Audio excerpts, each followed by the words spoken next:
Muy buenas noches, minasan konbanwa. Les doy la más cordial bienvenida al Centro Cultural Peruano-Japonés.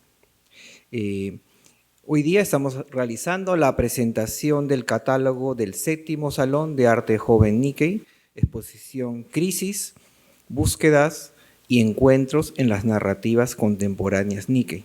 Muestra que reúne a 11 jóvenes artistas. Para dar inicio con el evento, vamos a escuchar las palabras de la directora del Departamento de Cultura de la Asociación Peruano-Japonesa, la señora Erika Olivera Cano. Estimada concurrencia, muy buenas noches. Minasan konbanwa. En nombre del Centro Cultural Peruano-Japonés, les doy la más cordial bienvenida a la presentación del catálogo de la exposición Crisis, Búsquedas y Encuentros en las Narrativas Contemporáneas Nikkei del 7º Salón de Arte Joven Nikkei, muestra que reúne el trabajo de 11 jóvenes artistas. Uno de los objetivos centrales de nuestra institución es la generación de espacios de discusión y reflexión sobre aquello que llamamos Nikkei, concepto que está en constante cambio y que puede tomar diferentes formas y perspectivas. Uno de estos espacios es el Salón de Arte Joven Nikkei, el cual por 7 años consecutivos ha podido reunir a jóvenes artistas de los más diversos campos creativos en un proceso de curaduría e investigación en el que pudieron conjugar diversas respuestas sobre cómo abordan su identidad y plasmarlos en los lenguajes del arte. Este programa no sería posible sin la coordinación de Haroldo Giga y el trabajo curatorial de Juan Peralta, quienes lideran este programa desde sus inicios. Asimismo, para el diseño de los ya 7 catálogos contamos con Gustavo Nakamatsu, quien se encargó de darle forma a la identidad gráfica del programa de Arte Joven Nikkei. Espero que disfruten la lectura del catálogo y no dejen de visitar esta exposición en la Galería de Arte Ryoichi Inai y en el hall de exposiciones. Muchas gracias por su asistencia. Domo arigatou gozaimasu. A continuación voy a hacer la presentación de quienes nos van a acompañar hoy día como invitados en el panel. En primer lugar, el señor José Carlos Hayakawa Casas, doctor en turismo, magíster en renovación urbana y arquitecto. También se desempeña como consultor de gestión de la cultura, urbanismo y patrimonio, así como docente investigador de la Universidad Nacional de Ingeniería. Cursa el doctorado en estudios transversales en arquitectura y urbanismo de la Universidad Politécnica de Madrid. Es docente en diversas maestrías del Perú y en el extranjero en conservación, gestión cultural, patrimonio y turismo, regeneración urbana y museología, además de doctorados en arquitectura y en turismo. Es director-editor de la revista indizada Devenir y coordinador de Yuyay Uni, grupo de investigación sobre patrimonio de la Uni. También vamos a tener presente hoy día a Angélica Matsuda Matayoshi, actual presidenta ejecutiva de PROMPERÚ, economista de la Pontificia Universidad Católica del Perú, magíster en negocios y comercio de la Universidad de Keio, Japón, y especialización en política tributaria. Ha sido directora ejecutiva del Consejo Nacional de la Competitividad, asesora en el Ministerio de Economía y Finanzas, integrante de la Comisión de Eliminación de Barreras Burocráticas de Indecopi, miembro del directorio del Instituto Nacional de Calidad y de COFIDE, gerente de planeamiento, control de gestión y convenios de la SUNAT. También ha sido directora adjunta del proyecto MIPE competitiva de USAID para Colombia, Perú y Bolivia. Ha sido asesora de investigación operativa del programa de desarrollo alternativo de USAID. En su trayectoria ha sido consultora en políticas de competitividad, clima de negocios y pequeña empresa para el BID, USAID, OIT y GIZ.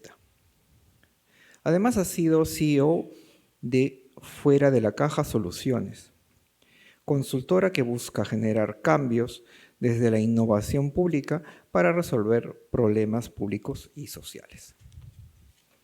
También tenemos la presencia de Rubén Tan Unzueta, abogado graduado de la Pontificia Universidad Católica del Perú, actual asesor del Vicerrectorado de Investigación de la Pontificia Universidad Católica del Perú, como responsable del proyecto para el fortalecimiento de las relaciones de la universidad con instituciones académicas de Asia. Fue el fundador y el primer director del Instituto Confucio de la Pontificia Universidad Católica del Perú. Se desempeñó como coordinador y profesor del Diploma de Estudios Asiáticos, mención en estudios chinos, organizado por la Facultad de Letras y Ciencias Humanas y el Centro de Estudios Orientales de la Pontificia Universidad Católica, así como asesor legal en la Dirección AP del Ministerio de Comercio Exterior y Turismo, coautor del libro Las relaciones entre Perú y China con motivo de la celebración de los 40 años de establecimiento de relaciones diplomáticas entre ambos países. Y tenemos como moderador al coordinador de este 7º Salón de Arte Joven Nikkei, al señor Haroldo Giga. Muchas gracias por acompañarnos. Estamos muy felices de celebrar una actividad más dentro del programa del Salón de Arte Joven Nikkei y esta exposición. Hemos diseñado varias actividades y una de estas actividades es, desde luego, lo que nos trae este día, que es la presentación del catálogo, ¿no? Quiero agradecer una vez más al Centro Cultural Peruano-Japonés, a su directora, Erika, y a todas las personas que vienen trabajando arduamente para que este Salón de Arte Joven Nikkei siga adelante. También quiero agradecer a los artistas participantes que hoy nos acompañan y también a todos los amigos que veo por ahí y compañeros. Gustavo, también quiero aprovechar esta oportunidad para agradecerte por todo el trabajo que vienes haciendo en beneficio de la imagen editorial del Salón de Arte Joven Nikkei, ¿no? Esta actividad está dedicada para ti. ¿Okay? Muchas gracias. Bien, hoy me encuentro sumamente halagado, complacido y muy orgulloso de tener una mesa tan importante con estas personas que nos acompañan, amigos de la institución. No es primera vez que están en el Centro Cultural Peruano-Japonés. Buenas noches, bienvenidos. Buenas noches. Rubén, cuando digo que no es primera vez que estamos acá es porque me contabas que has participado en algunas actividades del Centro Cultural Peruano-Japonés. ¿Puedes contarnos un poquito? Sí, buenas noches. En primer lugar, muchas gracias por la invitación. Siempre es una gran alegría a venir al APJ porque siempre disfruto de todas las actividades que hacen, incluso de la Semana Cultural de Japón, que venía año a año. El año pasado le comentaba que volvió a la presencialidad y me pareció fabuloso, ¿no? Y sí he participado en actividades como expositor, depende, he venido como 3 veces más o menos, pero siempre... Les cuento, yo tengo mi médico que está en la avenida, acá en la clínica San Felipe, y siempre me paso por ver. Sí, ¿no? sí, sí. Ahí, cuando hay exposiciones o, digamos, actividades, siempre trato de venir, ¿no? Y me parece realmente un logro muy encomiable de todo lo que ha hecho la APJ todos estos años, ¿no? Promoviendo la cultura Nikkei, peruano-japonesa, la cultura japonesa, pero también su compromiso con la comunidad, ¿no? Como es el Policlínico, por ejemplo, ¿no? Claro, ¿no? claro. Y el teatro, obviamente, ¿no? Que tiene uno de los mejores teatros que hay en Lima, ¿no? Por su acústica, por su, digamos, y por toda la labor de actividades que hacen. Pero sí, siempre es muy grato venir por aquí. Agradezco mucho por la invitación y encantado de compartir con ustedes estas experiencias. Sobre todo, yo no pude venir justamente a la inauguración, pero dije, Haroldo, tengo cita con mi médico y después de ahí me vengo para ver la exposición de manera individual y particular. Así que en esos días que vine por aquí y una mirada a toda la muestra. Buenísimo. Sí. Muchas gracias, Rubén, Sí. por acompañarnos. Vamos a ir entrando al tema de la presentación de lo general a lo particular, pero también quisiera escuchar las palabras de un gran amigo, a una persona que quiero mucho. Ha sido mi profesor de la maestría de gestión cultural, ¿no? El doctor José Carlos Hayakawa. Me voy a permitir hoy día decirle José Carlos, creo que casi nunca lo he hecho, siempre lo he llamado como profesor. Maestro José Carlos, unas palabritas, por favor, de saludos. Bueno, buenas noches a todos y todas. Estoy muy complacido y agradecido por la invitación de de la Asociación Peruana Japonesa, específicamente de ti, Haroldo, sobre un tema tan importante como la presentación del catálogo de uno de los proyectos más emblemáticos y más innovadores y rupturistas que creo que la comunidad Nikkei ha ido generando en los últimos tiempos, ¿no? Siguiendo un poco el hilo de Rubén, mi historia con el Centro Cultural Peruano Japonés también tiene aristas diversas, ¿no? Primero como visitante de la residencial San Felipe, porque tenía un tío que es un ingeniero civil de la UNI que vivía acá en Girón, Caracas, creo que la calle de Caracas que está a 3 cuadras. Entonces, claro, a veces yo venía a la residencial en la época del colegio, ¿no? Primaria y secundaria, entonces llegaba de manera indirecta. Y ya luego en la universidad, porque claro, soy cinéfilo y entonces, claro, iba a varios lugares donde habían cineclubes en esa época, entonces, claro, el Mali no, la Filmoteca de Lima, ¿no? Que estaba en el Museo de Arte, era uno de los lugares, y por supuesto cuando quería buscar clásicos del cine, ¿no? Me gustaba mucho Kurosawa, entonces venía cada vez que había cada ciclos y tal, ¿no? Sí, y decía que ya acabando la universidad, ya en los 2000, tuve, por un trabajo que tenía en la municipalidad, conocer a un Nikkei con mayúscula, digamos, ¿no? Realmente importante por su trabajo, que era el licenciado Rolando Tamashiro, ¿no? Que es tan extrañado y con un trabajo tan importante, y a una generosa invitación que tuvo por los trabajos que llevamos a cabo con el Instituto Rebagüero en ese momento, se crea el grupo de investigación sobre la presencia japonesa del siglo XVI al XX, ¿no? Y me tocó estar en los dos momentos del grupo, ¿no? Hasta que, bueno, después ya Rolando nos dejó acompañar en este mundo. Y a partir de ahí retomé el contacto, un poco apoyando las actividades que se llevan a cabo. Y bueno, pude conocer a Miyuki y a muchos responsables de cultura que hacen un trabajo fenomenal, ¿no? Entonces, a partir de ese momento voy renovando el contacto, y ahora, dentro del currículo que mencionaron, el desarrollo de mi tesis doctoral en la Universidad Politécnica de Madrid tiene que ver justamente con la Nikkeidad. Así que, digamos, mi aproximación ha sido un poco errática y con aristas diferentes, pero ha sido un proceso de descubrimiento, ¿no? de construcción de un aprecio, un cariño, una valoración un poco al trabajo valioso que hacen, ¿no? Y bueno, el catálogo de alguna manera evidencia esa situación, así que muy honrado de compartir con ustedes. Angélica, estamos en la primera parte de esta presentación del catálogo. No te has perdido de nada, así que tranquila. Te agradecemos muchísimo porque sabemos que estás en una infinidad de actividades importantes al servicio del Perú, ¿no? Felicitaciones por este gran encargo que has recibido como presidenta ejecutiva de PROMPERÚ. Desde la comunidad Nikkei y todos los compañeros, amigos, te felicitamos, sabemos que vas a hacer una gran labor. Bueno, Rubén y José Carlos se estaban presentando y de alguna u otra manera empezaron a contar particularidades de su historia y cómo se han relacionado con el Centro Cultural, ¿no? La institución más importante, APJ, la institución más importante de la comunidad Nikkei. Y tú tienes una gran relación y larga con APJ porque te he visto en varias actividades. Es más, has sido moderadora de un congreso de instituciones Nikkei, ¿no?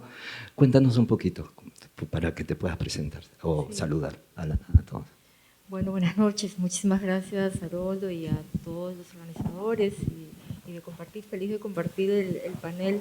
Gracias por la invitación. Sí, en realidad yo tuve un encuentro, en realidad, lindo con mi identidad, un poco tarde, ¿no?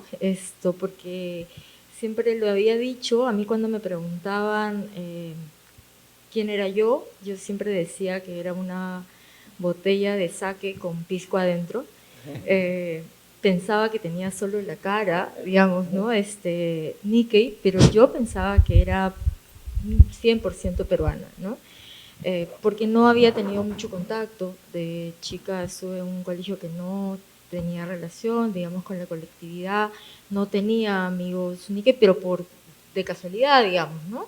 Entonces crecí pensando que yo era 100% peruana, que mi sangre era, digamos, que no tenía alguna mezcla Nikkei más allá del lazo de amor con mis abuelos y mis familiares, ¿no? Pero la vida se encargó de ponérmelo clarito, por distintas razones. Digamos, yo postulé a una beca fuera, a Estados Unidos, y por razones del azar terminé en Japón. Fue básicamente porque la fuente de financiamiento, que yo no sabía, era una beca del Banco Mundial, pero la fuente de financiamiento era del gobierno japonés, y en ese año en particular decidieron que todo el programa de Nueva York se trasladaba a Tokio, ¿no? Y así llegué a Tokio sin pensarlo mucho, y mi primer día fue, ¿qué hago aquí? ¿No? Porque yo me imaginaba en Manhattan, ¿no? En el Central Park, ahí caminando, y de pronto estaba en Tokio, todo moviéndose rápido y todo chiquitito, ¿no? Pero fue espectacular. O sea, fue el mejor regalo que tuve, que hayan podido hacer, que se pudo dar ese regalo para mí, de que se diera ese cambio casual, aparentemente, pero que tenía todo el sentido para mí, ¿no? Pude conectar muchísimo y descubrir que era más japonesa que nada, a pesar que ahí era una gallín, ¿no? En Japón, pero descubrí que había muchas cosas que yo tenía de familia y tal, pero que eran profundamente Nikkei, ¿no? Que era parte de la fusión. Entonces desde ahí siempre digo, soy botella de sake y adentro tengo pisco con sake mezclado, ¿no? Al 50%. Muy bien, hemos escuchado tu historia y la historia de cada uno de ustedes. Es muy interesante cómo, sin querer y sin proponerlo, terminamos hablando de la identidad y las comunidades, ¿no? En este caso, la comunidad Nikkei y nuestra identidad. El Salón de Arte Joven Nikkei está caracterizado por expandir las miradas y ampliar las perspectivas y las opiniones, ¿no?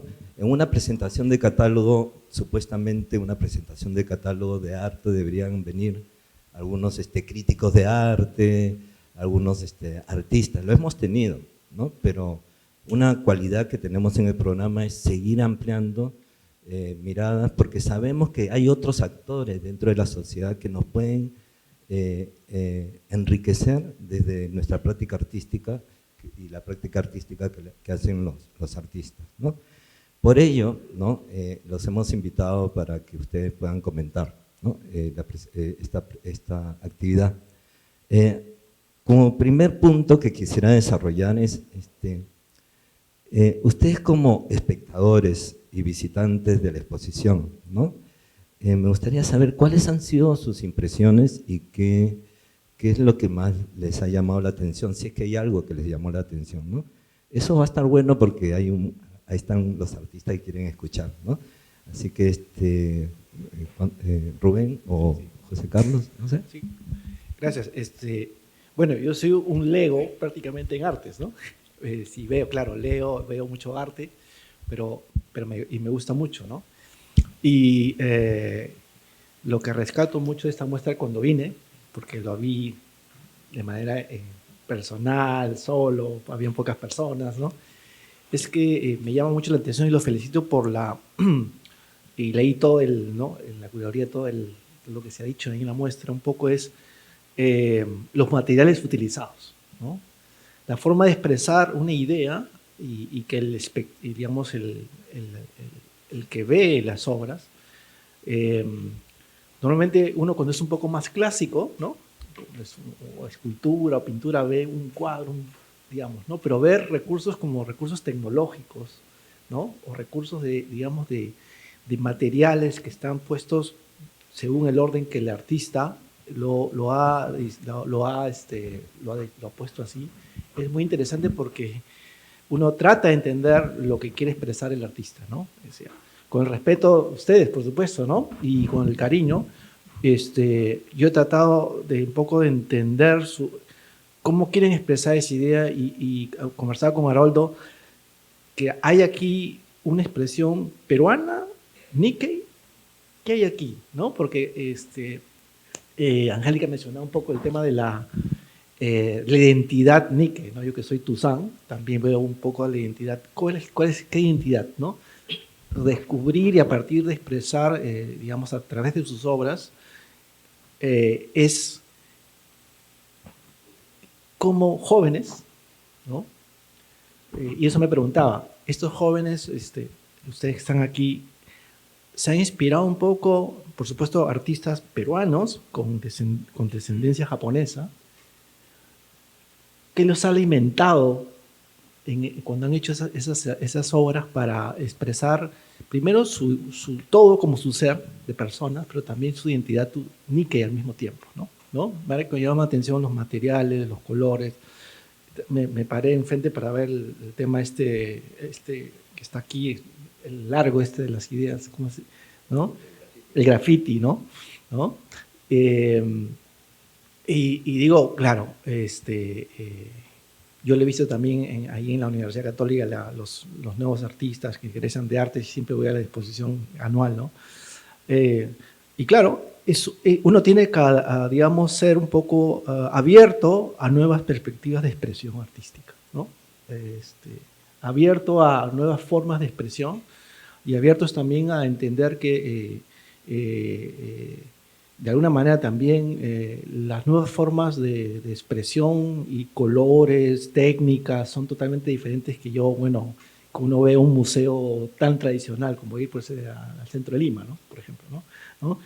Y rescato mucho eso, sobre todo, y me pregunto, y como ustedes me lo pueden comprobar, ¿cuál es su inspiración para responder como Nikkei a un arte nuevo, ¿no? Y cómo las personas que atienden, yo que entiendo poco de arte, puedo sentir que me estoy viviendo y sintiendo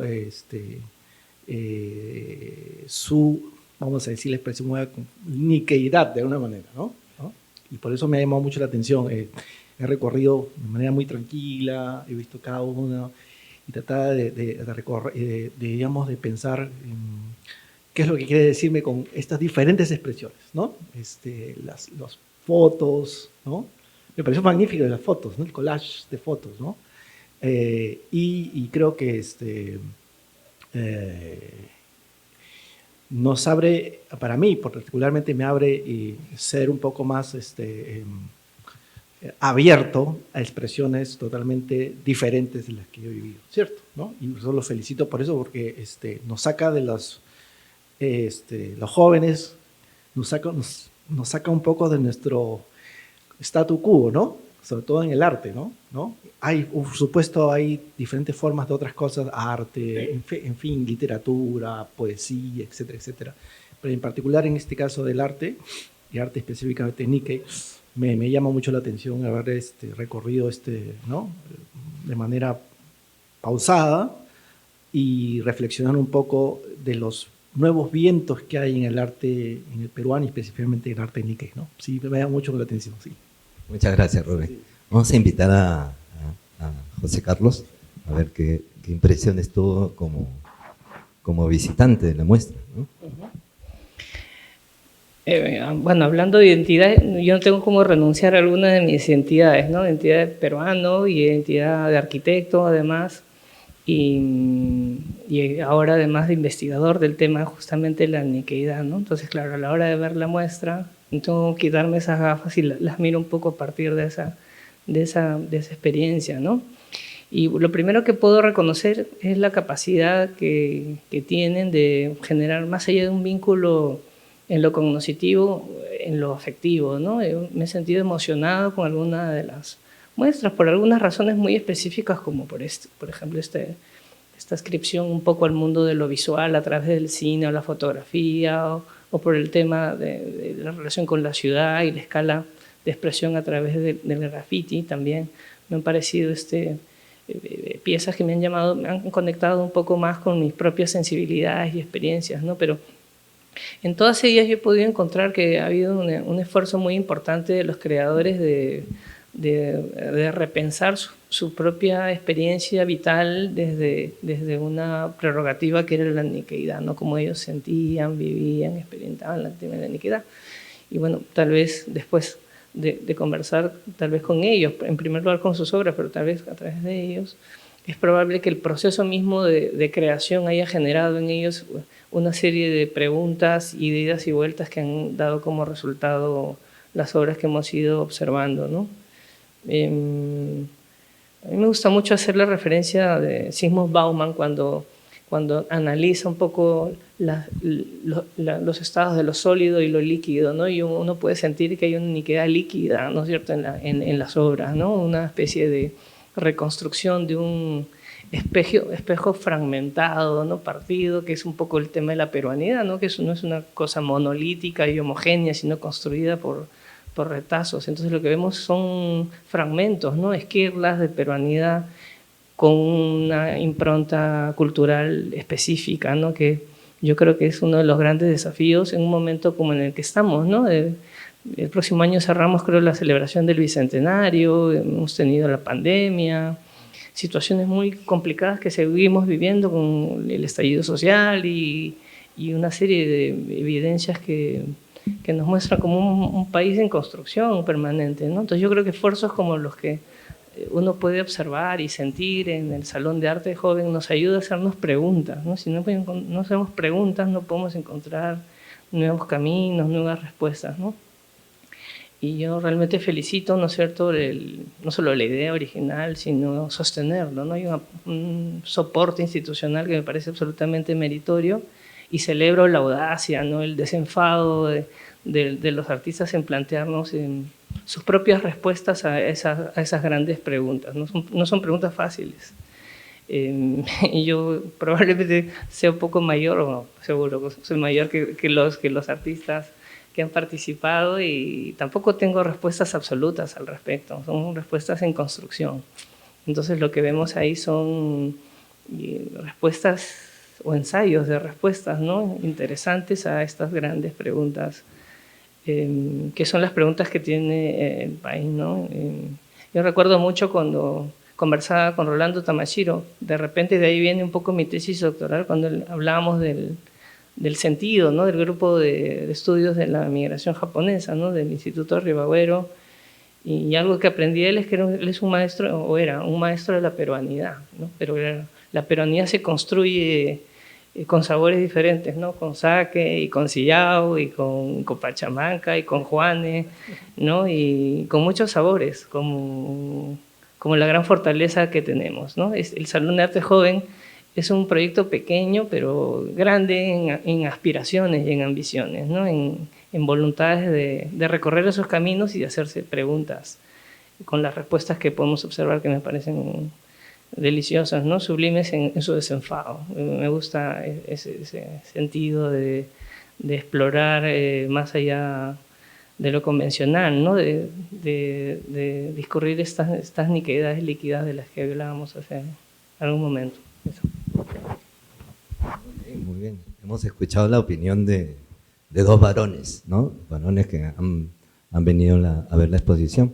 Y Angélica, en esos pequeños tiempos que has tenido seguramente has podido ver parte de la exposición y nos gustaría mucho escucharte también desde esta feminidad también, ¿no?, que de repente te puede tocar por la participación de algunas artistas que están en el salón.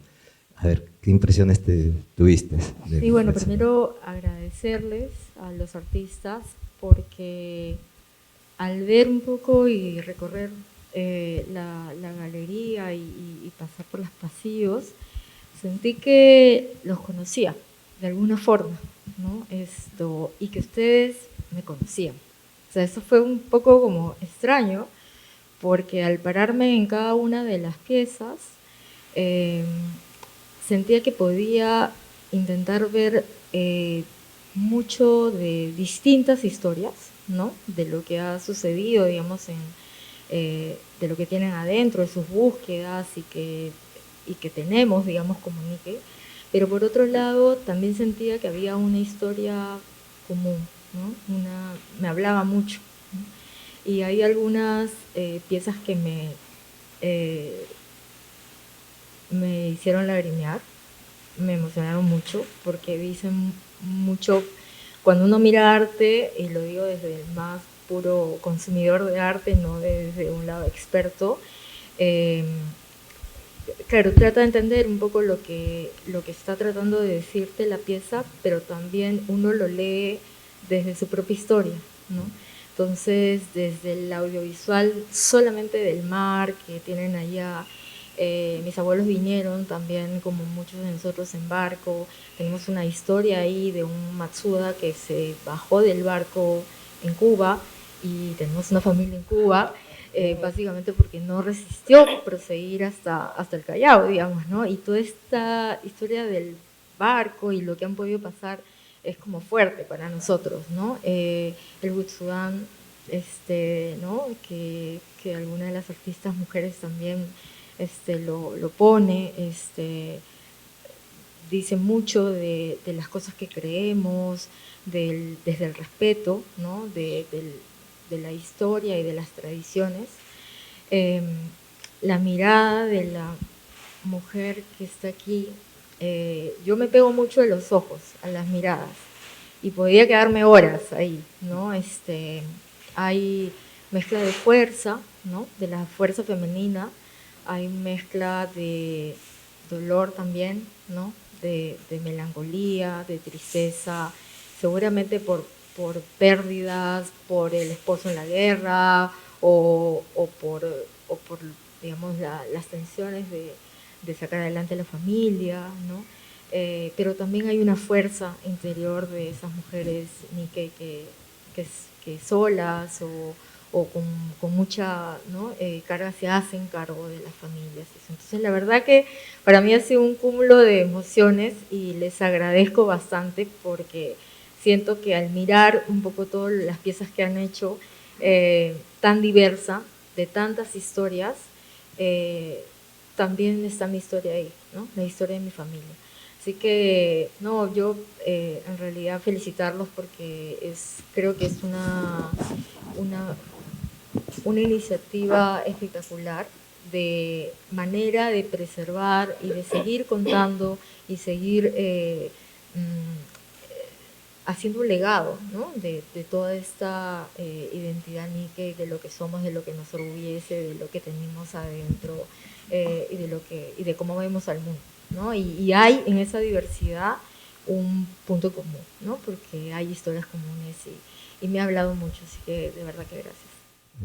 La verdad que gracias, Angélica, por los comentarios. Estoy seguro que muchos artistas, igual muchas gracias, José Carlos, Rubén.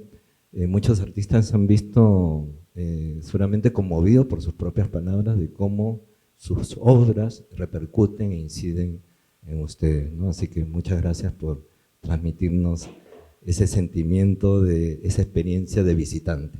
Muy bien. Antes de entrar al tema de catálogo, me gustaría conocerlos un poquito más en el sentido de, ¿es posible vincular esta exposición como un proyecto de gestión cultural dedicado, diseñado para el desarrollo de los jóvenes y puedan ellos manifestarse a través del arte, ¿no? En el caso de ustedes, en sus trabajos, en sus ámbitos profesionales, por ejemplo, Rubén con el Instituto Confucio, Angélica ahora con PROM Perú, el doctor José Carlos Hayakawa con la revista y con otros proyectos que desarrollan. ¿Qué sienten, qué es lo que pueden ustedes linkear acerca de este espacio con relación a sus actividades? ¿Es posible hacer un comentario acerca de lo que hacen y de paso conocer qué es lo que vienen haciendo, ¿no? Eso es lo que quería desarrollar y después ya pasamos a la presentación del catálogo. Sí, por favor. Sí, bueno, en realidad de formación, ustedes saben, yo soy abogado, he estado vinculado a temas de comercio internacional. Ajá. Trabajé también en Micetur, ¿no? Pero luego de un giro de viajar, estar entre Taiwán y China por 7 años, ¿no? Regresé al Perú y poco a poco me fue involucrando en la docencia y volver al tema de cambiar temporalmente del comercio internacional a la gestión cultural. Cosa un poco complicada y rara, ¿no? Porque ambas cosas me gustan, me encantan, ¿no? Entonces ya desde la Universidad Católica me encargaron un poco el proyecto del Instituto Confucio, que básicamente es la institución oficial de la lengua y la cultura china en el mundo. Y creo firmemente que el tema cultural es crucial para el entendimiento de culturas, ¿no? De pueblos, ¿no? Yo digo, siempre empezamos por la cultura y pasamos por la lengua, ¿no? O sea, podemos pasar por diferentes expresiones de la literatura, del arte, de la música, de las danzas, ¿no es cierto? Y en el caso particular, que tenemos una historia tanto de la comunidad china como la comunidad japonesa en el Perú, es para mí fundamental estos espacios de expresión, ¿no? No solamente una expresión que todos somos peruanos, pero tenemos una particularidad, que somos Nikkei o somos Tusán, ¿correcto? ¿No? Y esos espacios permiten mantener, se ha estado hablando mucho de la palabra identidad, ¿no? Y yo, habiendo gestionado el Instituto Confucio por 12 años, ahora me encargo de las relaciones de la universidad con Asia, incluso por supuesto Japón, Corea, la India, etc. Considero que las actividades culturales, las exposiciones, las conferencias, el arte, son importantísimas para entender la importantísima historia que ha tenido la comunidad Nikkei y la comunidad china en el Perú. No se puede entender las contribuciones que han hecho nuestras comunidades si no mantenemos como de manera firme, y la APJ la ha hecho por tantos años, ¿no? La manifestación cultural en diferentes ámbitos. Y creo que en este espacio, y te felicito a Haroldo y los organizadores por mantener ese espacio que sea sostenible en el tiempo, como decía, ¿no?, Angélica, ¿no?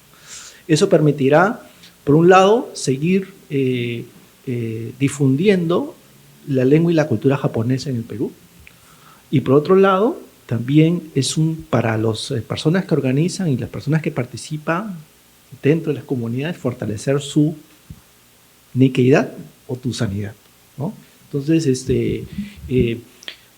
creo que estos espacios, las actividades culturales en particular, uno dice, bueno, pasemos al tema de negocios, pasemos al tema un poco más rentable, ¿cierto?, ¿no?, en términos muy prácticos, pero de habiendo estado en ambos lados, el entendimiento cultural para hacer, y Angélica lo sabe ahora que promueve el comercio internacional, para hacer cualquier negocio hay que entender la cultura, ¿no? Protocolo de cultura de negocios, yo que a unas charlas de protocolo de cultura de negocios con China, he trabajado en empresa china, ¿no? Entonces, hay códigos culturales que si uno no los entiende, muy difícil va a tener un éxito en una relación comercial, diplomática, social, cultural, etcétera, ¿no? Por eso es importantísimo, como digo, mantener estos espacios y ampliarlos a otras áreas, ¿no? Por ejemplo, cuando yo trabajaba, bueno, el director del Confucio decía, miren, nosotros queremos, por supuesto, la cultura china tiene 5.000 años de historia, es riquísima y es muy variada. Nosotros queremos ahora no solamente difundir la lengua y la cultura china, bueno, la lengua y la cultura, pero sobre todo la China de hoy, ¿no? De hoy, ¿cómo es la China? No la de los, que es muy importante y muy linda, ¿no? Pero la China de hoy. Igual también, para el caso de la comunidad Nikkei, es sentirse orgulloso de sus raíces japonesas, pero conocer también cómo es Japón el día de hoy, con su evolución cultural, social, tecnológica. Claro, por supuesto, yo admiro mucho siempre a Japón por sus avances tecnológicos, ¿no? Y conversaba con Harold días antes que hemos vivido desde niños de la cultura japonesa, ¿te acuerdas, Haroldo, no? ¿Sí? ¿No? Desde Ultra 7 hasta Meteoro, ¿no? ¿Sí? ¿No? Cuando no había grandes, muchos canales de televisión, ¿no? 1, 2, ¿no? 3, creo, ¿no? Y entonces, conocer, por ejemplo, ¿no?, el aporte que hace la cultura japonesa, yo escucho mucho K-pop, J-pop o música china contemporánea, ¿no? Pero eso de alguna manera nos forma, y sobre todo el tema de la tercera generación en adelante, ¿no? Yo tuve que aprender, mi familia, hablábamos muchas palabras en cantonés en familia, pero yo tuve que viajar para aprender mandarín, ¿cierto? ¿No? Entonces, cuando siempre esa pregunta que también se le hace a Angélica, yo me la hice un momento, ¿quién soy yo? ¿No? Soy descendiente de chinos y me involucré en recuperar esas raíces, aprendiendo el idioma, entendiendo mejor la cultura, y eso me enriqueció como persona, muchísimo, ¿no? Como profesional, y la comunidad Tuzán lo reconoce, ¿no? Por supuesto también a ti, Haroldo, o don Venancio Shinki lo reconocen como, o Tilsa, ¿no es cierto? Lo reconocen como grandes aportes de la comunidad Nikkei a diferentes áreas. Y por supuesto, cada vez que veo al señor Gerardo Maruy, que fue cliente de mi papá, ¿no? Digo, este señor, ¿no? Ha hecho tanto por el deporte en el Perú, a sus 90 y tantos años, creo, ¿no? ¿Sí? Qué vitalidad este señor. Así necesitamos gente, ¿no? De nuestras comunidades, ¿cierto? Y yo lo admiro muchísimo, ¿no? Y lo saludé, claro, no se acordó de mí, ¿no? Pero esas identidades a partir de la tercera, la cuarta, la quinta generación, creo que hay sexta ya, ¿sí? ¿No? Largamente, ¿no? Ayudan a formarnos y decirnos, sí, soy peruano, pero también soy Nikkei o soy Tuzán. Y aporto en la ciencia, en la tecnología, en la cultura, ¿no? ¿Cómo se llama el chico que estaba en no olvidó su nombre, que está en ese proyecto de los residuos en Lao? ¿Cómo se llama él? Marino Morokawa. Qué excelente, ¿no? El señor Julio Kuroiba, ¿no? Ha aportado tanto al tema de la, digamos, desde la Universidad Nacional de Ingeniería, un poco el tema de los terremotos, ¿cierto? ¿No? Entonces, eso es reconocido en sociedad, ¿cierto? ¿No? Has hablado de algo muy interesante, que es el aporte de las comunidades al desarrollo de la nación, ¿no? En la peruanidad, ¿no? Y podemos ver con claridad con estos ejemplos cómo los Nikkei, como los Tuzán y otros migrantes de otros países han integrado a la construcción de esta identidad nacional peruana, ¿no? Con varios sabores, como lo dice Angélica, y muy bien. Y eso significa que lo Nikkei trasciende lo Nikkei. Lo Nikkei es peruanidad también, ¿no? Y gracias por expandir más este concepto, porque de eso se trata, ¿no? Vamos a pasar con José Carlos. José Carlos, ¿cómo podrías vincular esta experiencia del salón con tus actividades profesionales y laborales y académicas, José Carlos? Sí, bueno, tratando de ir hacia la pregunta, cuando trataba de Haroldo plantear la reflexión,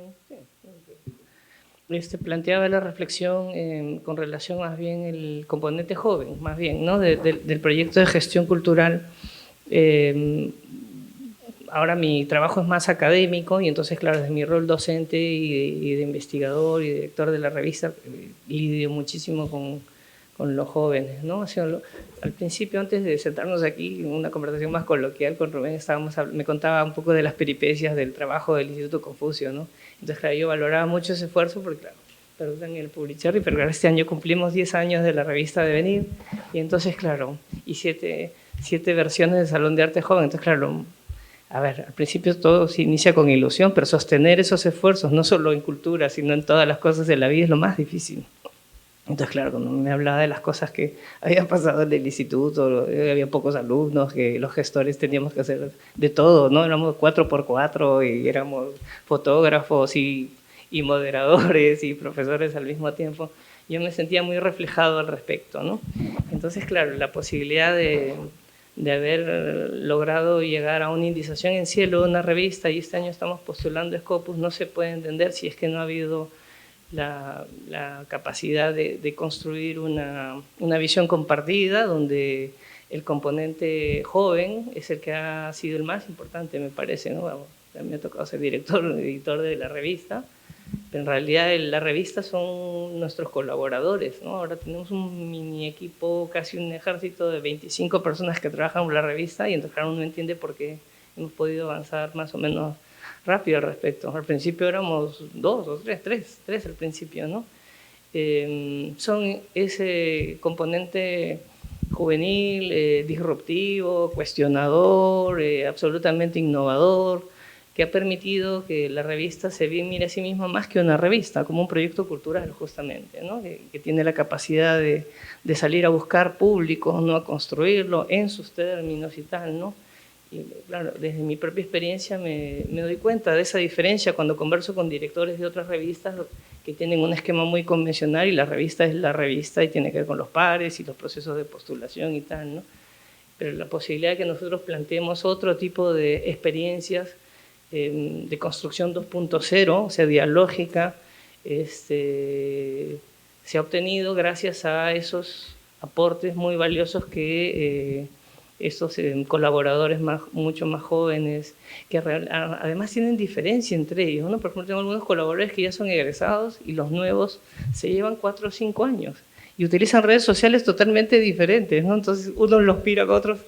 Me decían, esos colaboradores se sienten tíos o tías comparados con los otros que están en cuarto ciclo y tal. Yo soy dinosaurio, entonces. Es verdad, o sea, claro, yo tengo una diferencia mayor con ellos, pero entre ellos ya hay diferencias. Entonces, las posibilidades tecnológicas, ¿no es cierto?, la forma de comunicación, las expectativas, las motivaciones que ponen a disposición de la revista no son exactamente iguales, pero de repente el hilo conductor ahí pasa por la capacidad de plantear un desafío y un reto que les permite establecer un sentimiento compartido, ¿no? Una identidad colectiva, ¿no? Un sentimiento de estar aportando a una causa noble, ¿no es cierto?, de construir país a partir de este proyecto cultural, ¿no? Entonces, claro, al ver lo que viene logrando el Salón de Arte Joven, evidentemente me siento muy complacido y muy identificado con la experiencia, ¿no? Porque hemos intentado construir un liderazgo de esa manera y en buena hora seguimos creciendo, y eso me permite valorar mucho el proyecto cultural que con mucho esfuerzo, pero sobre todo con mucha convicción, con mucha pasión, vienen liderando el curador, el coordinador, y hay una apuesta institucional que se viene sosteniendo en el tiempo. Necesitamos más de ese tipo de esfuerzos, ¿no? Menos velocistas y más maratonistas, ¿no? Esfuerzos de largo aliento, esos son los que van construyendo espacios donde nos reflejamos como país, ¿no? Y seguimos haciéndonos la pregunta, ¿qué es el Perú? ¿Qué implica ser peruano? Desde diversos espacios, ¿no? Este es un laboratorio privilegiado al respecto, creo. Gracias, José Carlos. Una de las cosas que siempre admiro de tu discurso es la admiración por lo desestructurado, es decir, lo irruptivo, ¿no? Lo irruptivo es algo que para ti es muy importante, ¿no? Porque eso refleja un sentido crítico, ¿no? Ser crítico a todo, no estar complaciente a los procesos y siempre discutir los procesos de uno. ¿Por qué? Porque de esa manera nos acercamos de manera más fiel a estos nuevos procesos que los jóvenes traen, ¿no? Entonces muchas veces creemos que los jóvenes tienen que adaptarse a nuestros procesos cuando es al revés, cuando deberíamos más bien poner atención a estas nuevas dinámicas que los jóvenes plantean, y a partir de ese entendimiento vamos a estar más cerca al futuro, al presente y al futuro, ¿no? Entonces me parece genial que hayas abordado la irrupción como una esencialidad dentro de tu discurso, y la verdad que admiro mucho todo tu trabajo, José Carlos, así que lo digo públicamente, es un gran trabajo lo que vienes haciendo con la revista Devenir, ¿no? Y con todos tus asesorados de tesis. Bien, Angélica domina varios temas, ¿no? Y Angélica, con el expertise que tienes profesional, estoy seguro que varios ámbitos que ha tocado Rubén y José Carlos te han tocado, porque ellos también son especialistas en gestión cultural y turismo, ¿no? Y también seguramente vas a poder decirnos algo sobre esto. Sí, no, muchas gracias. Hoy tengo el privilegio de, digamos, de estar al frente de PROMPERÚ, y lo que hace PROMPERÚ es promover al Perú y promover lo que somos, ¿no? Los peruanos. Tenemos una marca país, que no sé si todos como la reconocen, ¿no?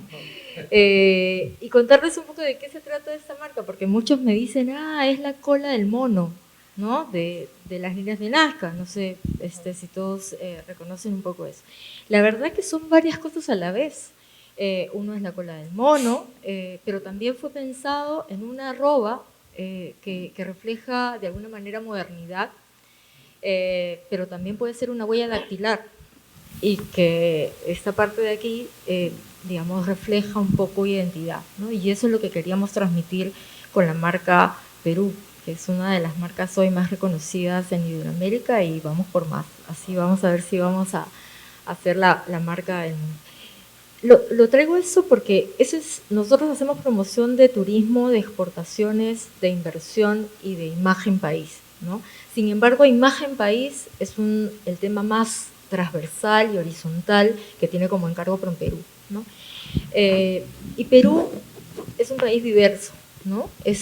Digamos, Perú es una mezcla de migrantes, ¿no? De migrantes de la sierra a la costa, del norte al sur, del centro, y de otros países también, como el nuestro, como nuestra propia historia, ¿no? Y nosotros tratamos de promocionar mucho ese valor que tiene el peruano por ser diverso. Hace poco lanzamos, hace unos años en realidad, hace un par de años, una campaña que se llamaba Intercambiados. No sé si ustedes la vieron.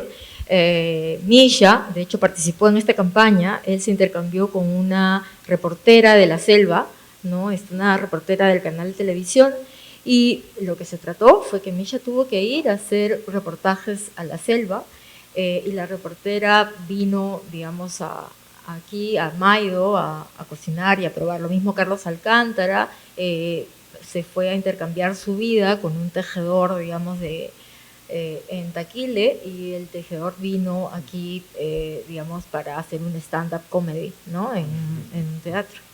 ¿Y cuál era la idea de esto? Y es demostrar que lo diverso aporta mucho, ¿no?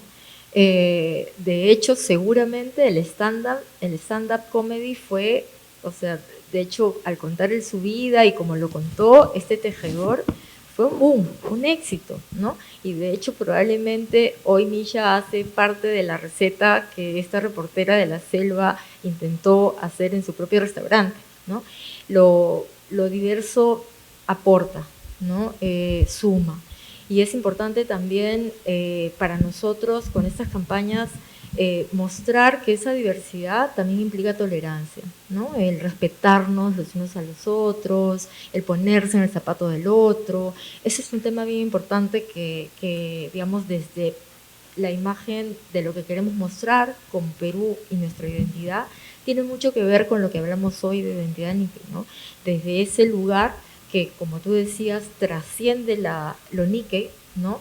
Somos finalmente parte de la identidad peruana, ¿no? De esa identidad diversa, identidad Nikkei, pero que forma parte de una identidad más grande que es la peruana, que es esta mezcla de mestizajes, en donde como Nikkei podemos tener un aporte valioso por esa mezcla, digamos, con nuestros ancestros, por lo japonés, por nuestra historia, ligado al tema disruptivo. Muchas cosas se nos van a ocurrir distintas que a nadie se le ocurriría, básicamente porque sabemos del Buxudán, porque tenemos esta historia del barco, o por las distintas historias que han pasado, digamos, nuestros ancestros, ¿no?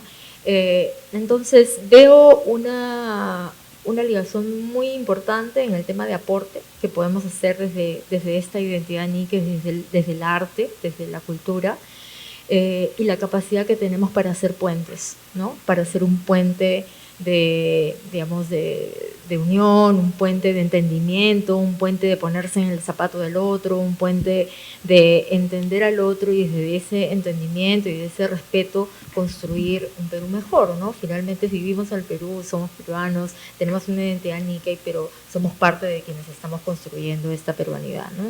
Eso es. Muchas gracias.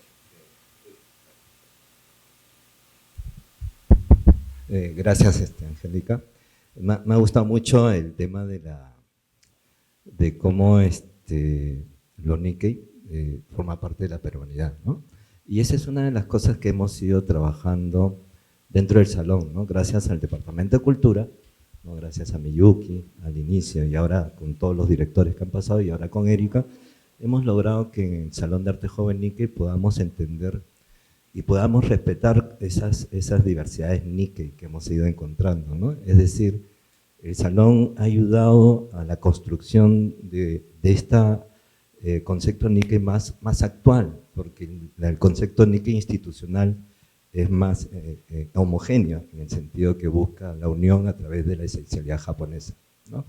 En cambio, el Salón de Arte Joven Nikkei te permite entender estos matices de lo Nikkei, ¿no? Estos sabores Nikkei dentro de lo Nikkei, y por lo tanto encontramos dentro del salón, en estas 7 versiones, el mestizaje, lo provinciano, el Nikkei costeño, el Nikkei serrano, el Nikkei de la selva, el Nikkei Tuzán, también hemos tenido Nikkei Tuzán, Nikkei alemanes y Nikkei sin apellidos japoneses inclusive, ¿no? Entonces, ha sido muy interesante la experiencia del salón porque nos ha permitido encontrar la diversidad dentro del concepto Nikkei, y por lo tanto ahora podemos hablar con más certeza de una Nikkeidad, ¿no? que habla de todos esos sentires y formas de ser del Nikkei, ¿no? Ha llegado ya el momento preliminar para hacer la presentación del catálogo. Me gustaría escuchar qué les ha parecido. Ahora van a tener el catálogo en sus manos, pero ¿qué les ha parecido este trabajo editorial? Es muy importante tener en cuenta que los catálogos se van a convertir en la memoria histórica, el patrimonio. Ahí vamos a poder encontrar a lo largo de los años, después de que hayan pasado estos salones, vamos a encontrar la historia del Salón de Arte Joven Nikkei, ¿no? Grabada, ¿no? Preservada a través de un concepto editorial, un concepto gráfico, en donde vamos a poder percibir todos los actores, los artistas que han pasado, que han sido hasta el momento más de 70 o por ahí, y también vamos a poder percibir cómo la política cultural de la institución APJ, el Centro Cultural Peruano Japonés, fue evolucionando, ¿no? A través de los discursos presidenciales, de los directores, de los presidentes de APJ, y también cómo fue evolucionando y madurando la visión del coordinador, que fui yo, o que soy yo, y cómo fue madurando la visión y el entendimiento de un manejo curatorial, procesual, con relación a los artistas a cargo de Juan Peralta, ¿no?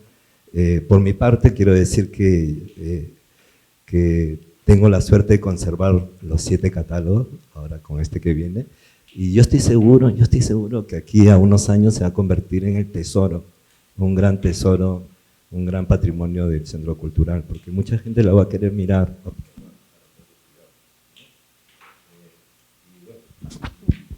Y eso, ¿no? Quería felicitarte, Gustavo, por acompañarnos en todos estos años. Me ha gustado mucho tu trabajo y sobre todo en los últimos años que hemos ido evolucionando y dando un vuelco, repensar, ¿no? Siempre hay que repensarlo todo, ¿no? Y creo que el catálogo también nos ha permitido repensar el diseño. Me gustaría pedirles ya este comentario, ¿no? De qué tan importante es el trabajo editorial, conservar las actividades a través de una publicación, ¿no? ¿Cómo se puede valorar o cómo se puede entender una publicación como lo que vamos a presentar, que es el catálogo del 7º Salón? Sí, gracias, Haroldo. Bueno, me comentaba el señor Raúl Chan, director de la revista Oriental, ¿no? Ustedes también lo conoce, que participa también en las actividades de la comunidad Nikkei, que cada vez que él toma fotos, ¿no? De una fiesta, de una reunión familiar, ¿no? Capta un momento, quizás, o un matrimonio, ¿no? O una celebración, una conferencia, pero captar esa imagen, ¿no? Luego se convierte en historia, ¿no? Porque luego pasan los años y esas personas tienen quizás más o menos alguna influencia en nuestras comunidades, incluso y en el país, ¿no? Y vemos su historia en esa foto, ¿no? de esa conferencia, ¿no? Por ejemplo, ahora es ministro, ahora es un gran escultor, ahora es un gran, no sé, ¿no?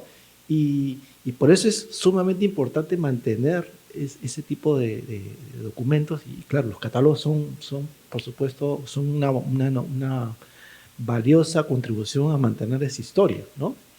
a que, sobre todo, la continuidad en el tiempo de las actividades, ¿no? Como la Semana Cultural de Japón, ¿no? Imagino que ahí tienen un registro histórico de todas, ¿no? Nosotros también, cuando era director de Confucio, hemos mantenido desde la inauguración hasta todas las actividades, siempre como instrucción era fotos, ¿no? Fotos, ¿no? Porque eso nos da digamos, yo tengo la historia aquí en mi cabeza, ¿no? Pero, digamos, y lo estoy haciendo un artículo por los 15 años, ¿no? Pero el registro fotográfico, en este caso un catálogo a través de una publicación, mantiene un poco, en primer lugar, hacer conocidos también a los artistas y también mantener la historia de la actividad en el tiempo, ¿no? O sea que esa es, qué suerte que tienes todos los catálogos, ¿no es cierto? Porque te da un contexto de, puedes incluso escribir todo el íter de cuándo se gestó la actividad, quiénes participaron, ¿correcto? Y también quiénes participaron en esa muestra en aquel entonces. Y este es ya el hecho de haber publicado ya se hace historia en el momento que se publica, ¿no? Por supuesto, entonces el hacer este tipo de publicaciones luego se convierte en muchos casos en consulta bibliográfica, ¿correcto? ¿No? Porque puede estar en una biblioteca aquí, en la biblioteca de la PJ, o una biblioteca pública o privada, o una universidad, porque luego van a venir historiadores o investigadores sobre el desarrollo del arte níquel en el Perú, y son una fuente bibliográfica sumamente importante para acceder a los que participaron, probablemente, no sé si todavía estarán algunos de ellos, la mayoría si están vivos, y los jóvenes que participan en esta muestra. Entonces, yo los felicito porque mantener ese registro histórico es sumamente valioso para, digamos, para primero resaltar ya desde ya la exposición, y segundo, para mantener ese registro histórico que estoy seguro se va a mantener por los próximos, no sé, 50 años o por siempre, ¿no? Sí, eso.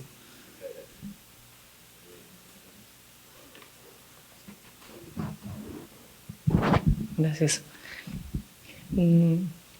A ver, debo confesar que cuando Gerardo me invitó, entonces estaba pensando cómo releer el catálogo, ¿no? Y como decía al principio, no podía renunciar a algunas cosas que soy. Entonces, como me ha tocado hacer algunas investigaciones históricas en temas de gestión cultural, pues lo que hice fue hacer una mini investigación histórica, y entonces vi el primer catálogo del año 2017, y luego elegí el del 2019, de los 120 años también, que fue la muestra en Japón, para tratar de encontrar justamente a partir de esa muestra aleatoria algunos elementos en común, ¿no? Tratar de rastrear constantes que luego se pueden expresar en esta séptima versión. Y bueno, además mi identidad de arquitecto también, ¿no? Entonces la búsqueda de la forma, ¿no es cierto?, digamos, de la imagen como una categoría en sí misma valiosa, ¿no? Y lo que he podido encontrar son 3 valores que me parecen muy importantes. Perdón, y además director de la revista, o sea, estamos hablando finalmente de una publicación, ¿no es cierto? Entonces, claro, una publicación en su 7ª versión, además, ¿no? Entonces he encontrado 3 méritos que me parece son importantes, que quiero poner a vuestra consideración, ¿no? La primera, que tiene que ver con el diseño. Entonces, he encontrado que si bien cada uno de los catálogos, y el 7º también lo expresa, y felicito también la mano, ¿no?, el genio compositivo, ¿no es cierto?, de transformar ideas en formas, en colores, en disposiciones, en composiciones, que tienen una identidad propia por un número, ¿no? Hay una clara especificidad que puedo encontrar, que es muy consistente con los contenidos que las diversas muestras van planteando. O sea, claro, uno puede pensarlo como un proyecto homogéneo donde los resultados son más o menos parejos, y algunos elementos de formato dan esa impresión, pero claro, cuando uno empieza a analizar las respuestas a las preguntas que se van planteando los artistas son disímiles, ¿no?, como las identidades lo son también, ¿no? Sin embargo, creo que la apuesta del diseño de cada uno de los catálogos, y por supuesto claramente también en el 7º, hablan de una identidad, de una especificidad que cada una de las muestras va teniendo. O sea, hay un conjunto de respuestas que no necesariamente son homogéneas, eventualmente son incluso contrapuestas, como en la vida, y también van apareciendo en la propuesta específica que cada catálogo tiene desde el diseño, ¿no? A ver, cuando uno piensa en un catálogo de una muestra artística, siempre piensa en visualidad. Sin embargo, creo que hay un equilibrio muy interesante entre textualidad y visualidad, ¿no? Me parece haber visto más texto que en otros catálogos de arte que también tengo, que son bastante más visuales, ¿no? Y acá hay un texto que bien dosificado dialoga muy bien con el componente más bien visual, ¿no? Creo que también hay un énfasis importante en la figura del creador, ¿no? También cuando está comparando los catálogos con otros catálogos de muestras artísticas que tengo, hay una fuerte atención en el objeto, en la obra, digamos, ¿no? La obra artística o en la experiencia creativa, ¿no? En este caso también hay una fuerte voluntad, digamos, ¿no? Y eso supongo, creo, y puedo rastrear que viene desde, digamos, improntas del curador y del coordinador en también destacar el sujeto creador, ¿no? El genio detrás de la propuesta artística compartida, ¿no? Ahora, como director de la revista también me parece genial que tengan una especie de formato, porque eso permite no solo hacerlo factible, o sea, no es que cambien de formatos triangulares a circulares o ovalados de año a año, sino hay ciertas calidades editoriales que permiten tener un cierto nivel de estandarización, y entiendo yo desde el lado de la dirección de una revista que eso factibiliza también que los recursos heroicos y meritorios, pero no ilimitados, sino más bien limitados, lleguen a buen puerto, ¿no? Y que esta experiencia salga adelante. Desde el lado de diseño, en este número en especial me ha gustado mucho un énfasis importante en esta mirada desde el fragmento, ¿no? Me parece muy bien esta idea, por ejemplo, de utilizar el color azul o morado y verde, digamos, no solo que dialogan entre sí, sino con una especie de línea de una falsa simetría, ¿no? que enfatizan como identidades múltiples en el mismo creador. Bueno, por lo menos lo interpreto yo de esa manera. Me parece genial, ¿no? Parece que es una muy, muy buena decisión que ayuda a enfatizar un poco el sentido de esta versión del Salón de Arte Joven, ¿no? Ahora, otro elemento que me parece muy importante, perdón que me extienda, porque todo eso fue el primero. El segundo elemento que me parece súper meritorio es el hablar del método, porque efectivamente estamos hablando de documentos que son fuentes históricas en sí mismos, ¿no? Son memoria viva de procesos, ¿no? Claro, a veces las actividades se llevan a cabo, pero si no quedan evidencias físicas, o sea, la memoria es débil y nos olvidamos rápidamente de eso, ¿no? Ahora, en esta cultura visual donde tenemos que una noticia de la mañana de las 8 al mediodía ya es una noticia obsoleta, ¿no? Esto de periódico de ayer ya ni existe, ya no existe el concepto de periódico de ayer, ¿no? Del tweet o de la publicación del post de las 8 a las 11 ya se vuelve obsoleta. Entonces, dejar registro del proceso me parece que es una de las cosas más meritorias del catálogo. Hay traiciono mi identidad de arquitecto por la visualidad, pero claro, como alguien que le presta atención al método, me parece extraordinario, porque vendrán más gestores culturales, ojalá, y vendrán más proyectos como este, ojalá, con la misma pasión, con el mismo kimochi, ¿no? que uno puede encontrar aquí, y querrán saber cómo se hizo, ¿no? ¿Cuáles son las decisiones que se tomaron? ¿Cómo fue el proceso? ¿Cuántas reuniones tuvieron? ¿No? ¿Qué tipo de discusiones se establecieron? Y cómo de manera progresiva, ¿no? Por aproximaciones sucesivas, fueron esculpiendo, digamos, la obra, ¿no? Y eso me parece que es muy importante, porque habla de la seriedad y la responsabilidad con la que se asume el proyecto cultural y de la política cultural institucional que va detrás de eso, ¿no? Durante todos estos años. Es importante dejar evidencia del proceso, porque si solamente hablamos del producto, descontextualizamos esta experiencia. Esta experiencia es valiosa y el catálogo es como un producto, no sé si final, pero uno de los productos importantes y tal, más concretos y tangibles, que logran evidenciar un proceso creativo, de gestión cultural disruptiva, de un laboratorio de pensamiento de la niqueidad, estas niqueidades líquidas de las cuales hablábamos, muy importante, ¿no? Y que después hablaremos de la tusanidad líquida también y de otras identidades que se puedan expresar desde proyectos culturales y de otros tipos también, ¿no? Por eso esta importante perspectiva del proceso, desde los facilitadores del proyecto de gestión cultural, desde el curador Juan Peralta, por supuesto que es no solo un buen amigo, sino un intelectual que admiramos, ¿no? Por todo el impronta, ¿no es cierto?, que uno puede rastrear a través del proyecto mismo y del catálogo, y bueno, ni hablar del caso de Harold Ojiga, quien pone a discusión sus propias preguntas de lo que implica ser Nikkei y las pone a disposición de otros Nikkei, y alienta que busquen su propia respuesta, ¿no? Y es algo que uno puede observar desde el tema del método, ¿no? Y finalmente, ya con esto acabo, bueno, ya lo había mencionado un poco, la reflexión sobre la niqueidad, ¿no? Porque hay un componente institucional en el catálogo, ¿no? Siempre comienzan un poco hablando en términos jerárquicos de los diversos componentes de la institución y de las políticas culturales que se van implementando, ¿no? Entonces, bueno, para hacer un poco la oposición, sería como la niqueidad dura, digamos, ¿no? La niqueidad más establecida, ¿no es cierto?, más ortodoxa, más legítima heredera, ¿no?, de otras niqueidades, de la Sociedad Central Japonesa, de la Asociación Peruana Japonesa del Perú, la Peruana Japonesa y tal.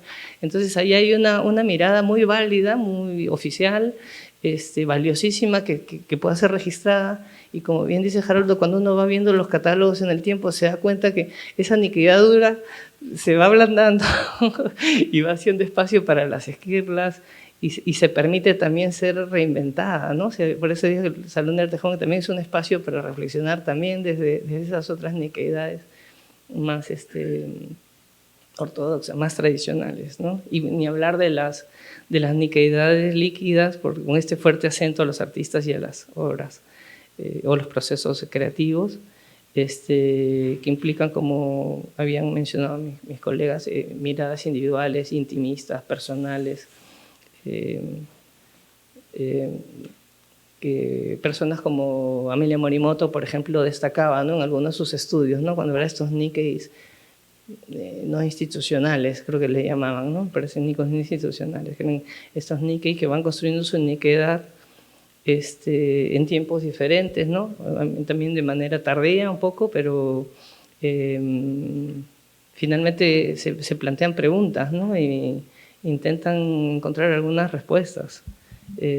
Ese contraste entre estas niqueidades sólidas y líquidas también me parece de lo más meritorio del catálogo, ¿no? Y bueno, felicito al diseñador, a los facilitadores, a la institución por un producto de tanto mérito.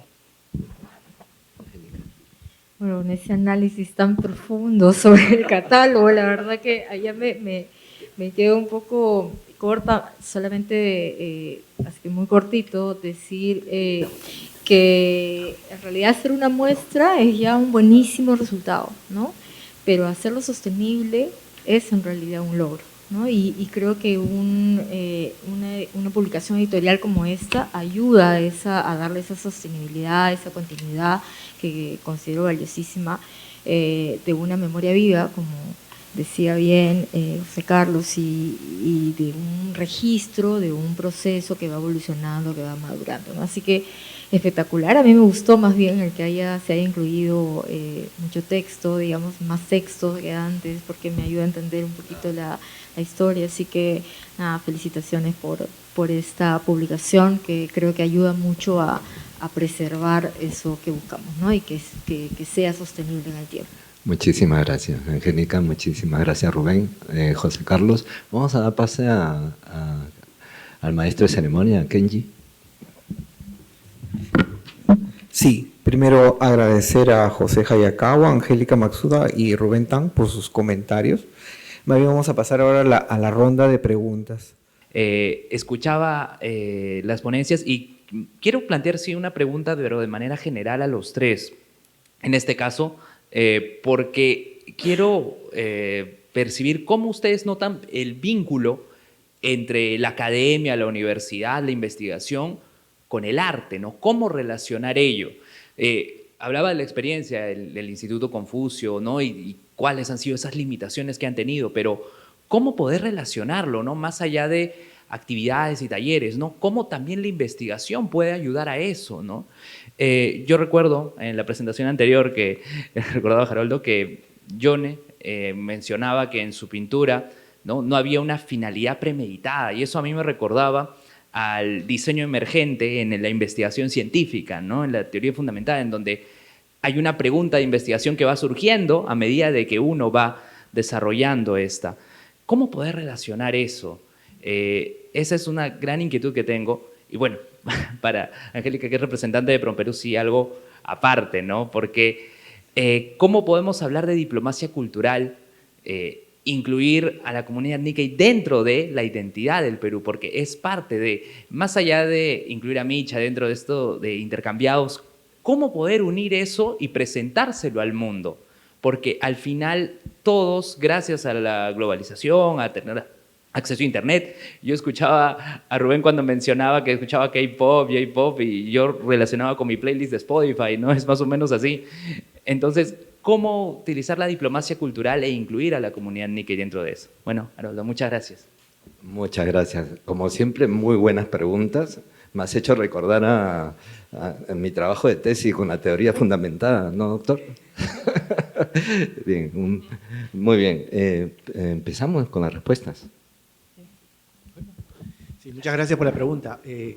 Sí, es una pregunta sumamente interesante porque en el caso específicamente de la investigación, ¿no? Y hablo en particular de la Universidad Católica, que tiene un plan muy ambicioso de convertirse mucho más una universidad de investigación, ¿no? Justamente en el cargo que estoy ocupando, mi tarea es hacer una relación con universidades de Asia, incluido Japón, Corea, la India, China, etcétera, Indonesia, los países del sudeste asiático, porque consideramos que no solamente por una necesidad de país, ¿no? A nivel de, digamos, la importancia que en estos países, ¿no? Manejan, creo, el 60% del PIB mundial, ¿no? La academia no puede estar lejana de eso, ¿no? Y que, por tanto, la investigación en el ámbito científico, tecnológico, y lo dije nuevamente, en el ámbito cultural, es sumamente importante para generar esas sinergias y esos entendimientos al momento de tener una relación. En este caso, hablo específicamente de un tema académico, ¿no? Ya negociar un acuerdo de intercambio de alumnos o profesores, ¿no? O un programa, digamos, binacional, implica unas habilidades especiales para poder llegar al logro, ¿no? Hacer un proyecto conjunto, joint research, un proyecto de investigación conjunta, ¿no? Donde la forma de pensar y hacer son a veces diferentes, ¿no? Me ha tocado, por supuesto, en el tema específicamente del caso chino, ¿no? Bueno, tengo la ventaja que he vivido allá y sé más o menos cómo negociar, ¿no? Pero es sumamente importante la investigación, primero por una necesidad de país, en segundo lugar por una necesidad también a nivel en particular de la importancia que tiene la razón de ser de una universidad es investigar, ¿no? Y por tanto y hay que abrirse al mundo, particularmente en este caso, estoy hablando específicamente de la labor que desarrollo ahora, es la parte asiática, ¿no? Que tiene tanta importancia. Y la segunda, en relación a la parte artística, ¿no?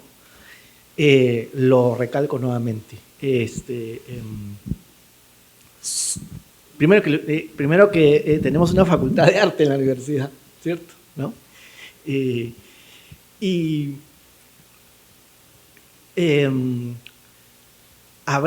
Le pongo un ejemplo, ¿no? Hace unos años traté un poco de traer un profesor de caligrafía china, ¿no? ¿Sí? Porque los artistas o futuros artistas o estudiantes de la universidad querían, ¿no? Querían saber un poco más cómo es este extraordinario arte de la caligrafía china, porque no solamente es una actitud artística, sino también personal, de cultivo personal, como son las artes marciales, por ejemplo, ¿no? Y creo que en este caso hay una conexión totalmente directa entre el arte y la academia, ¿no? Más aún cuando hay una facultad de artes, ¿no? ¿Sí? Pero más allá de eso, como concepción de entendimiento, por ejemplo, yo podemos hablar de filosofía de Confucio, de Mencio, no sé, o entender un poco más la filosofía de la India, ¿no? O entender un poco la cultura japonesa. Nos ayuda a tener un panorama de pensamiento mucho más amplio, que es lo que necesitamos aquí en el Perú, de una apertura al pensamiento, el enriquecimiento de ideas sumamente valiosas, ¿no? Que nos dan otras culturas, ¿no? Así como nosotros recibimos, también damos, porque la cultura peruana también es sumamente valiosa e importante, ¿no? Entonces, yo veo que el lazo y la relación es sumamente cercana, ¿no? Y más aún en una universidad que se precia un poco de ser como objetivo de desarrollar labores de investigación, no puede dejar de tener esa labor. De lo contrario, no cumpliríamos con nuestra misión como universidad, ¿no? Sobre todo una misión de, como se ha mencionado, tolerancia, apertura, descubrimiento de nuevas culturas, abiertos a nuevos conocimientos, ¿no? Y eso ayuda, y Angélica, que ve el tema del comercio y el turismo, para los efectos de promoción, ¿no? Una promoción turística hay que entender los patrones culturales de un turista japonés, un turista chino. Si no conocemos esos patrones o esas formas de pensar y hacer, no estamos contribuyendo realmente digamos, a nuestra misión, en primer lugar como universidad y como en este caso una institución pública, como es el caso de Perú o un Ministerio de Comercio Exterior, etc. Entonces, muy interesante tu pregunta, podemos hablar horas de la relación de diplomacia cultural, porque ahí está un tema también, un concepto que ustedes lo deben manejar un poco, lo que se llama soft power, ¿no? Pero es un tema hasta de horas y horas y podemos discutir en otro momento. Sí, gracias. Sí. Sobre la primera pregunta de la niqueidad, bueno, en realidad necesitamos mucho más investigaciones y desde el lado de la universidad muchísimas más tesis de diversas aproximaciones, ¿no? Hemos tenido una primera generación de investigadores, yo le llamo generalistas, ¿no? Como Amelia Morimoto, Mari Fukumoto, que nos han costado las historias largas, digamos, ¿no? En general de la comunidad. Pero claro, cuando uno encuentra aquello, nos damos cuenta que hay historias de colectivos más pequeños, porque uno habla de niqueidad y lo nikkei como si fuera un concepto homogéneo y tal, y hay niqueidades, hay diversas niqueidades. De hecho, claro, uno ahora habla de nikkeis emblemáticos como Watanabe o Tsuchiya, y ellos asimismo se veían como nikkei no oficiales, ellos se veían como unos nikkei fuera de la comunidad nikkei, ¿no? Ellos se veían como peruanos. Y empiezan como muchos de nosotros, empiezan a redescubrir su niqueidad de manera tardía, ¿no? Ahora los asumimos, de hecho hay premios, ¿no? Watanabe, y nadie puede dudar de las capacidades de Stilsa Tsuchiya, y es un gran referente de la niqueidad, pero en su debido momento, si uno lee las entrevistas que ellos daban, ellos se entendían como unos nikkei que no participaban de la comunidad nikkei mayormente, ¿no? O hablamos del Puente, y yo me recuerdo de la revista Puente, más bien, ¿no? Que paz descanse, el maestro Giga, sí. Y ellos también se hacían preguntas al respecto, también tenían unas ¿cómo podemos llamarle? Unas niqueidades disidentes, digamos, ¿no? Contestatarias y cuestionadoras, muy interesantes. Es una de las experiencias de pensamiento sobre la niqueidad más interesantes que hay de los últimos 50 años. Los invito a que revisen la revista Puente. O sea, las ideas que ellos plantean ahora serían innovadoras y de avanzada, pero ellos se los plantean en los 80s, ¿no? Entonces necesitamos mucho más investigaciones. Por eso, por ejemplo, la tesis de maestría de Haroldo, pero claro, Hiroshi Miyashiro, por ejemplo, ha hecho una investigación desde antropología, ¿no? Vinculada a la antropología de la guerra, ¿no? De las secuelas de la guerra, de la migración. Necesitamos mucho más que otros investigadores aborden temáticas también sobre el Perú, porque esa distancia nos permite vernos de otra manera, ¿no? Como por ejemplo Dagil Melgar, que es una antropóloga mexicana que ha hecho una investigación interesante sobre los de Caseguí, ¿no? Sobre los peruanos, vamos a llamarle de ultramar, Nikkei, que descubren su peruanidad en Japón, ¿no? Y bien interesante ese tipo de estudios. En resumen, necesitamos más construir el espejo una vez ya tenido una mirada general desde los fragmentos, ¿no? De las dos experiencias como este proceso de sistematización del Salón de Arte Joven, pero muchas otras tesis de diversas temáticas.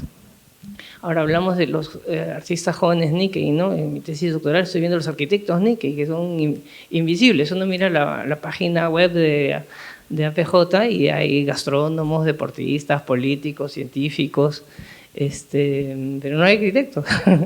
y claro, habían arquitectos Nikkei importantes, ¿no? Que, bueno, mi tesis un poco ha podido descubrir a varios de ellos, que han construido países con mucho mérito.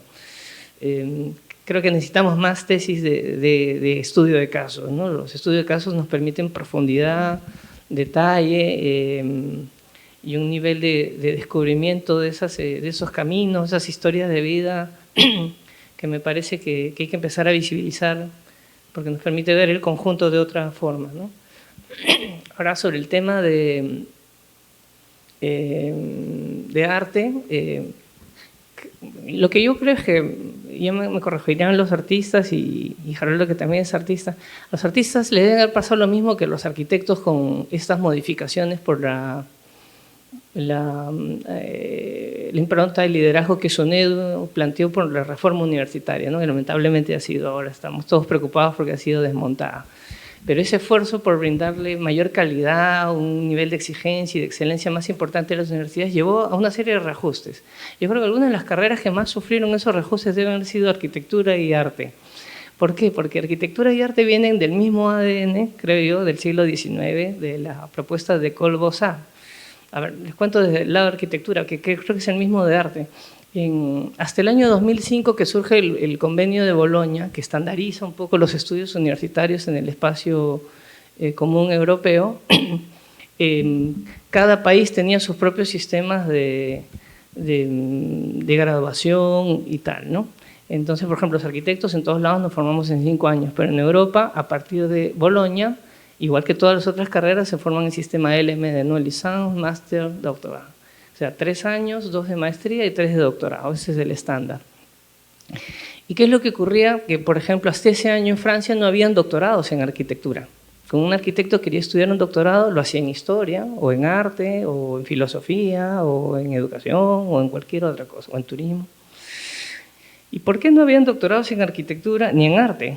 Porque las carreras de arquitectura y de arte no estaban reguladas por el Ministerio de Educación. Todas las carreras en Francia están reguladas por el Ministerio de Educación, salvo arquitectura y arte, porque desde el siglo XIX se piensa que los arquitectos y los artistas son creadores, no son investigadores, no pertenecen al mundo de la universidad, o sea, al mundo del conocimiento, sino al mundo de la creación. Por eso es que no habían doctorados en arquitectura. Entonces, con la aparición del protocolo de Bolonia, aparecen los doctorados en arquitectura y también los doctorados en arte, porque bueno, hay un proceso de estandarización. Lo mismo pasó en Perú con el tema de SUNEDU, ¿no? Las carreras de arquitectura y de arte provienen un poco de la herencia francesa, son muy franceses en muchas cosas, me parece. Entonces, estas tesis de los arquitectos y de los artistas, presumo, tenían que ver con obras que habría que crear y sustentar y argumentar, ¿no? Entonces, ¿cómo hacer para titularnos en la etapa SUNEDU, ahora tal vez post-SUNEDU?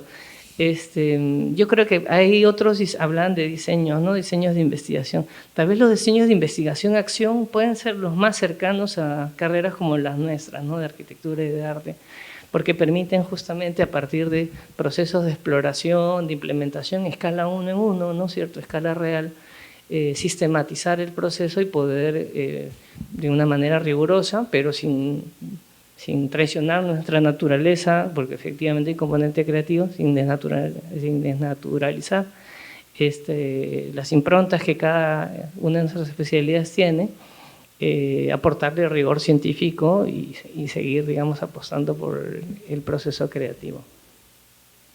Ha respondido. siempre me quedo corto después de escuchar aquí a nuestro experto. Bueno, la primera pregunta sobre la vinculación academia, universidad y arte, yo la veo total, en el sentido que a mí me parece que cualquier carrera requiere hoy ese bicho de innovación que el proceso de arte te lo da, ¿no? Esto que hablaba, digamos, claro, sobre el tema de exploración, de prototipar, luego llegar a una solución, que es un proceso muy característico del tema de innovación. Hoy se puede aplicar a cualquier carrera, en cualquier ámbito, digamos, académico, que creo que es bien importante para entender, digamos, el enfoque de lo que quieres investigar, o de a dónde quieres llegar, o de la tesis que quieres hacer, ¿no? A partir de una hipótesis, conociendo un poco al mercado, conociendo al usuario, ¿no? O sea, me parece que el vínculo entre arte y en general academia e investigación es total, ¿no? Desde ese lado, digamos, lo veo. Sobre el tema de, no sé si te entendí bien la pregunta, pero de cómo incluir, digamos, la identidad Nikkei dentro de la identidad peruana, no sé si es algo así tu pregunta. En realidad, mi primera reacción es, pero ser Nikkei es ser peruano. Entonces, en verdad no hay esta identidad distinta entre lo Nikkei y lo peruano, porque en realidad la identidad peruana está fundada de esta mezcla de culturas, ¿no? Donde entra lo Nikkei, donde entra lo huancaíno, en donde entra el guaracino, y entra el italiano y el chino, y etcétera. Y eso es la identidad peruana, ¿no? Entonces, ¿cómo hacer para vincularla? Bueno, en realidad está totalmente metida, ¿no? Y entonces cuando, por ejemplo, desde mi labor hoy laboral, que hacemos promoción de la identidad y del orgullo de ser peruano, estamos promoviendo la gastronomía que tiene ahí un sushi, pero que es el sushi cevichado. Eso es peruano, eso no es, ¿no? Claro, que viene de la mezcla con lo Nikkei, sí, sí, por supuesto, pero es peruano, ¿no? Si promocionamos, no sé, alguna literatura escrito por alguno de nuestros escritores famosos Nikkei, fundamentalmente es literatura peruana, ¿no? Y que luego nosotros le ponemos el puntito de la cerecita, que además es Nikkei, ¿no? Pero es fundamentalmente peruano. Entonces yo no haría ninguna distinción, digamos, entre que hay una necesidad de vincular la identidad Nikkei con la identidad peruana, porque en realidad ser Nikkei es ser peruano, ¿no? O sea, es parte de... Bueno, muchas gracias. Más bien vamos a pasar a la develación del catálogo.